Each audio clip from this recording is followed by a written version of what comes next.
you've probably noticed already, I'm not a dub. I am the one from the country. I'm from Carlow. A couple of questions come up when I say I'm from Carlow in Dublin. First one is, it's about an hour and 15 minutes away, just up from Kilkenny and down from Kildare. Second one is, I haven't, none of my family have, nor any of my friends ever had sex with a sheep or any farm animal. And the third one, even though my voice suggests it, and I look it, I'm not a traveller. I know you were all thinking that, don't be trying to mask it. I come to Dublin to do gigs because it's the only place you can get them really. Carlow's a bit of a shithole, to be honest. I don't blame none of you for knowing where it is. But there's a couple of things I like, a couple of things I don't like about Dublin. A couple of things I like, the fact you can get food at any time of the night. One look at me tells you that I probably want food at every time of the night.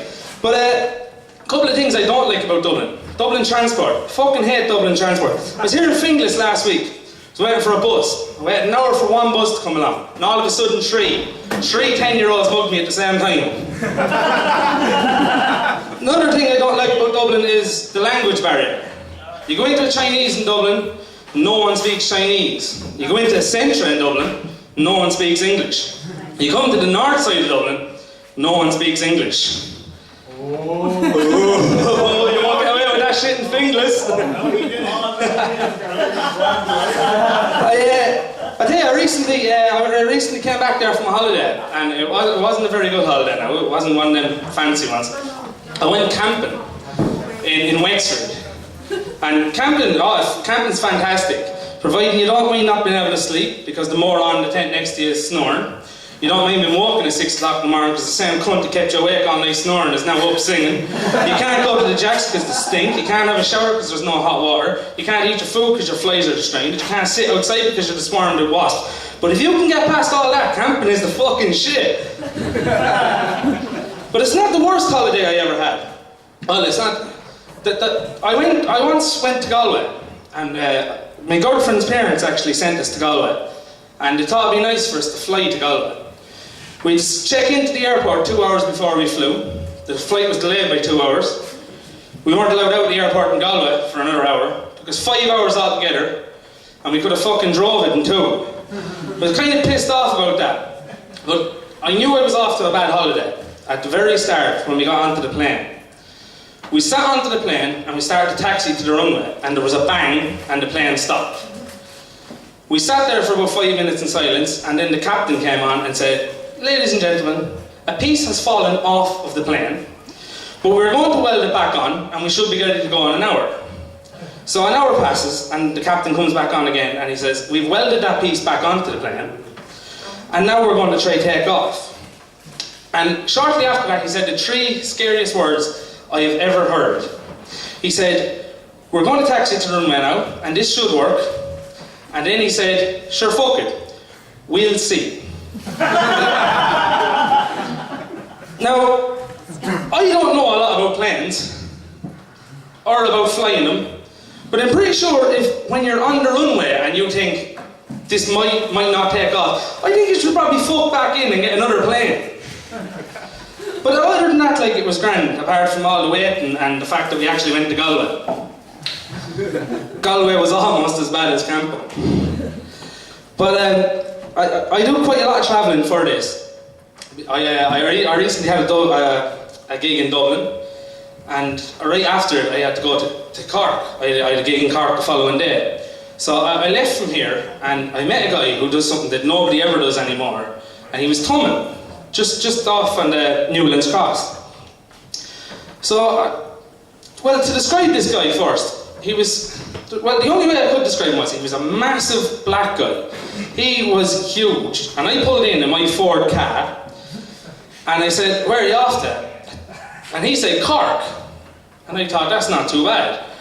And he showed me a sign that said Bantry, and I thought, geez, that's grand, I'm going to Bantry myself. So I said, "Do you want a lift?" And he said, "Yes." So we were into the car and we started to drive off, and I was thinking, at least I have a conversation the whole way to Cork. So I said, "Son, where do you come from?" And he said, "Yes." And I said, "How long are you in Ireland?" He said, "Yes." And I was starting to think to myself, this isn't really, this isn't what I was expecting. So I said, "Where do you come from?" He said, "Cork." And I thought, I know now what's going on. This guy has 2 words. He has Cork and yes. The whole way to fucking Cork, with a guy who can say Cork and yes, I just thought, that's not going to work for me. The radio broke in the car, and after half an hour, I was so fucking bored. I started singing. And I got this brain with it, that I could sing a song, and as long as it sounded like a song, I could put in whatever words I wanted. Because he couldn't understand the word I said. So I decided to sing Fast Car, but changed the words a little bit. Now, I was going down in the car, and I decided to call him Tom. I said that'll be his name. And we were in the car, we were driving down, and I said, I'm in a fast car, and I'm going to take my penis out. I'll probably stick it in, Tom. Out on the bonnet, I'm going to have Tom. Now, I got bored of that too after a while. You know, but it was fun for a while. But we got to Cork, we were just coming into Cork, and I didn't know how to get the Banshee. So I pulled over and asked the guy. I said, sorry mate, could you tell us how to get the Banshee? And he went, Bantry now, huh? Bantry. Are you sure you wouldn't be happier going to Middleton? And I said, no, it kind of has to be Bantry. And he said, just it's a pity that now, because I know the way to Middleton, like. And I said, no, it has to be Bantry. So I was just going to let the window up and drive off, you know. But suddenly, Tom leans across me and says, what the fuck is wrong with you? I just want to get the Bantry, get to my hotel and take a shower and relax. But I am stuck here listening to you, who doesn't know where the fuck you are, and this dickhead who wants to rape me. I never made that mistake again.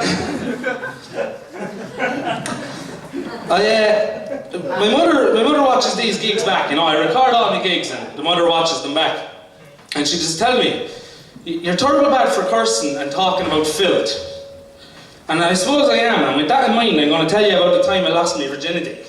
I was 17, which is probably late, considering at 17, most people out around here probably have grandchildren. Oh, I love taking the piss out of you. But, no, I was 17, and when I was 17, something happened that made me think I definitely have to lose my virginity. One-eyed stuttering Steve lost his virginity when I was 17. And I know now as an adult that that's not that important, but at 17 that was a massive problem, because for me to save face, I had to lose mine too. So I did. I went out, I found a girl, I knew her, I wasn't going to make it hard on myself if I wanted to lose my virginity, I knew what she was like. I asked my mates for a bit of advice, you know, what should I do? And they said, well, the most important thing is always pay a woman compliments. So I said no bother at all. Friday night meeting up with her, grabbed myself a bottle of wine, met her at her place. She drank most of the wine, and it didn't take a whole lot to get her to bed. So we were in the bed, she's lying on the bed, completely naked, I'm at the end of it, fully dressed, shaking like a shitting dog, looking at her, and it dawns on me that I should pay her a compliment. And I looked at her lying on the bed with her legs open, and I went down like this, as if I was looking for a blockage in a pipe, and went, Jesus, that's lovely, that is. I didn't lose my virginity that night, but the following weekend, I brought 2 bottles of wine and shut the fuck up. Tell you, speaking of virgins though, I see Jedward are in the Big Brother house this year. I don't think I could do Big Brother. Like I said earlier, I get bored pretty easily. I think if I went into that Big Brother house, you have Jedward, Tara Reid, who I wouldn't mind it anyway. I can tell by a few of the boys there, they wouldn't mind either. But I think after about half an hour in the Big Brother house, you could hear the commentator say, Day 1 in the Big Brother house, Paudy took a shit in the soup. Day 1 in the Big Brother house, surprisingly, Paudy's eating the soup he shot in. Day 2 in the Big Brother house, Paudy's trying to climb the wall. Day 3 in the Big Brother house, Paudy just boxed the head off of John and Edward, and now he's trying to get into the bathroom after Tara Reid. I just don't think it'd go down very well, especially on day 5 when I hung myself. But I'm going to leave you now. I'm going to leave you with a bit of advice. I was recently out in the city centre, And I spend most of my weekends in Bray. And I got a taxi from the city centre to Bray.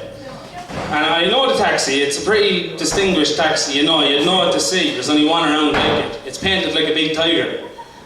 And he charged me 60 quid to go from the city centre to Bray, which I thought was a bit steep myself. But I thought the following weekend when I was in there and I seen him in the rank, I'm going to get this cunt back. And he's fourth in the rank. So I went up to the first guy in the rank and I walked up to the window and I says, look mate, I've no money at all, flat broke and I want to go to Bray, but when we get there, I'll ride you up the arse. And he looked at me and he says, fuck off. So I said, no bother. So I went to the next lad. Same thing, no money, want to go to Bray, I'll ride you when we get there. Same thing, fuck off. Third lad, same thing. Walked up to the fourth lad who charged me 60 quid the week before and said, 60 quid to Bray mate, wasn't it? He said, yeah, hop in. And as we passed the first day I went, I pull boys. Yeah, I'll leave you there. Thank you very much.